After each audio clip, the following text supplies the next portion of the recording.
Hello everyone, welcome to Nath পরিবার। আশা করি তোমরা সকলে ভালো আছো, আমিও ভালো আছি। দেখে নাও আজ আমি কোন রেসিপি তোমাদের সাথে শেয়ার করছি।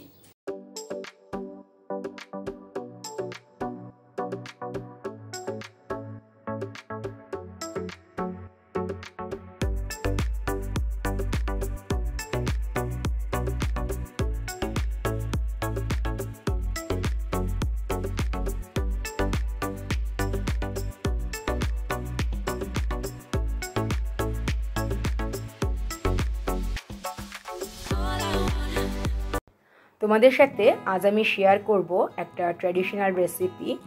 সেটা হলো নিরামিষ কচুর শাক। কচুর শাক তোমরা সবাই রান্না করো। অ্যাকচুয়ালি আমি কিভাবে নিরামিষ কচুর শাকটা আজ রান্না করব সেটাই তোমাদের সাথে শেয়ার করব। নিরামিষ কচুর শাকও কিন্তু নানা রকমভাবে রান্না করা যায়। আজ নারকেল আর বাদাম দিয়ে কচুর শাক তৈরি করে দেখাবো। বাজার থেকে কিনে আনা হয়েছে কচুর শাক। শাকটা আমি নিজে হাতেই কাটবো, কিন্তু কাটাটা তোমাদেরকে দেখাচ্ছি না, শুধু দেখিয়ে রাখছি যে হাতে তেল মেখে কিন্তু কচুর শাকটা কাটতে হয়, তা না হলে হাত চুলকোতে পারে আর হাতের মধ্যে যে কষ্ট লাগবে সেটাও কিন্তু সহজে উঠবে না। কচুর শাকটা কাটা হয়ে গেছে, আমি শুধুমাত্র শাকটাই আজকে রান্না করে দেখাচ্ছি।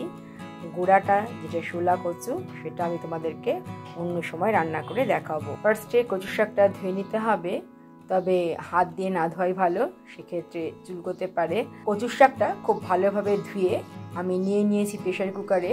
দিয়ে দিচ্ছি এর মধ্যে নুন আর দুটো সিটি দিয়ে সেদ্ধ করে নেব। সিটি হয়ে যাওয়ার পরেও 2-3 মিনিট আমি রেখে দিয়েছি। নিজে থেকেই দেখবে প্রেসার কুকারের ঢাকনাটা খুলে যাবে। দেখতেই পেলে ঢাকনাটা খুলে গেল।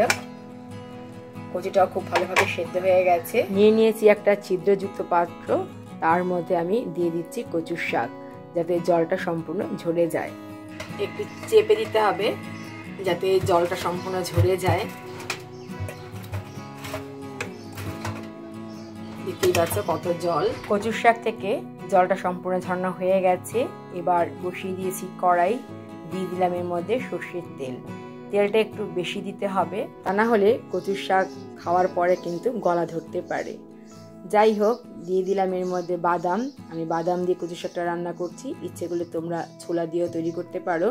সেক্ষেত্রে ছোলাটা কিন্তু আগের দিন ভিজিয়ে রাখতে হবে। বাদাম ভাজা তুলে নেবার পরে দিয়ে দিলাম এখানে 1 টিস্পুন গোটা জিরে ফোড়ন, দিয়ে দিলাম একটা শুকনো লঙ্কা আর একটা তেজপাতা, আর দিয়ে দিলাম ফ্রেশ নারকেল কোড়া। এবার তেলের মধ্যে জাস্ট কয়েক সেকেন্ড একটু নাড়াচাড়া করে নেব, খুব বেশি ভাজবো না, তাহলে নারকেলটা বেশি ফ্রাই হয়ে যাবে, সেক্ষেত্রে খেতে ভালো লাগবে না। নেক্সট আমি এর মধ্যে অ্যাড করে দিলাম সেদ্ধ করে রাখা কচুর শাক, দিয়ে দিলাম টেস্ট অনুযায়ী নুন আর পরিমাণ মতো হলুদ গুঁড়ো, আর দিয়ে দিলাম 4টে কাঁচা লঙ্কা চিড়ে। ব্যাস, এই হলো মশলা, আর কিচ্ছু দেওয়ার দরকার নেই। এতেই কিন্তু দারুণ স্বাদ হবে। ঝালটা অবশ্যই তোমরা দেবে নিজেদের টেস্ট অনুযায়ী। এবার খুব ভালো করে নেড়ে চেড়ে নেব। যেহেতু কচুর শাক সিদ্ধ করাই আছে, তাই খুব বেশি সময় লাগবে না। ভালো করে 3 থেকে 4 মিনিট জাস্ট মিক্সড আপ করে নিতে হবে। 4 থেকে 5 মিনিট মিক্সড আপ করে নেওয়ার পরে দিয়ে দিলাম এর মধ্যে 2টো আস্ত কাঁচা লঙ্কা, তাহলে গন্ধটা খুব ভালো হবে, আর দিয়ে দিলাম ভেজে রাখা বাদাম। এবার আবার 3 থেকে 4 মিনিট একটু নাড়াচাড়া করে নেব। 3 মিনিট নেড়ে নেওয়ার পরে এর মধ্যে আমি দিয়ে দিলাম টেস্ট অনুযায়ী চিনি। যেহেতু নিরামিষ রান্না, একটু চিনি দিলে ভালো লাগবে খেতে, তবে তোমরা যদি পছন্দ না করো তাহলে দেবে না। যেহেতু চিনি দিলাম তাই ভালোভাবে আবার একটু মিক্সড আপ করে নিচ্ছি।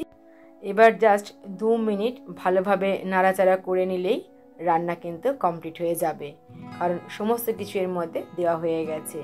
তাহলে তোমরা দেখতে পেলে যে কত সহজ উপায়ে আর কত কম মশলায় রান্না হয়ে গেল সম্পূর্ণ নিরামিষ কচুর শাক নারকেল আর বাদাম দিয়ে।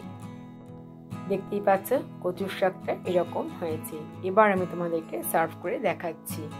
দেখতেই পাচ্ছ একটা বাটিতে আমি সার্ভ করে দিয়েছি নিরামিষ কচুর শাক, আর ওপর দিয়ে আমি দিয়ে দিচ্ছি কোড়ানো নারকেল, আর দিয়ে দেব কয়েকটা বাদাম ভাজা।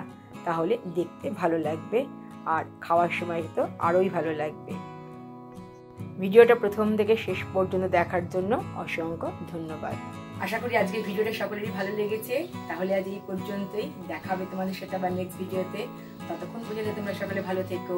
টাটা।